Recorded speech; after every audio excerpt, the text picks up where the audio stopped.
আসসালামু আলাইকুম ওয়া রাহমাতুল্লাহি ওয়া বারাকাতুহু। আল্লাহ হেদায়েত করুক। এখন আমি একটা ফরমধারী জামাতের আল্লাহ কাছে যাব। রোজা রমজানের দিন আল্লাহ হেদায়েত দেশ, আল্লাহ এই জামাতে হেদায়েত আল্লাহ দিয়েছে 7 দিন, আমি 7টা আল্লাহ উঠা দিছি। হে আল্লাহ ইয়া মাবুদ আল্লাহ দিয়েছে, আল্লাহ দিয়েছে, 7টা দিছি। না চলো তো, টিকিট তো পাইছেন না জান্নাতের? না টিকিট যেহেতু পাইছেন আর তো কোনো সমস্যা নেই।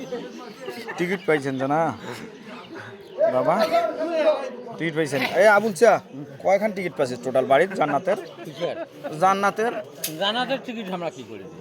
না, এই যে রমজান উপলক্ষে যে পান খাইছিস রোজা না রাখি, অবশ্যই টিকিট যারা পাইছে তাদের মনের ভেতর কোনো ভয় নাই, ওরা শুশু করে যাইবে। আর এই মোস্তাসা হামিদ টসা তো এত মনে কর যে ওই টিকিটের ভান্ডার। সমস্যা হইলে ওজা কেনে হ্যাঁ। জামাতিক বলতেছি তো মুখ হ্যাঁ ভাই যা ওই ওই টিকিট পাচ্ছিস তো না? এ খলিল ভাই, এই দেখ তোর ইলের শোক জান্নাতি টিকিট পাওয়া লোক।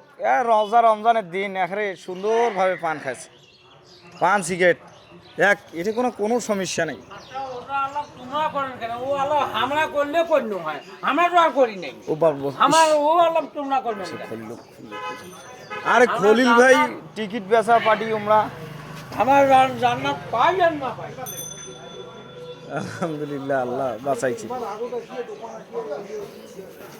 এখন খাবার করে ভারী করে লাগা টাকা খরচ করিয়ে যাবে জানা তুলিস না পাইছেন এই ব্যবসা আমার কথা শোন, বাবু ব্যবসা করে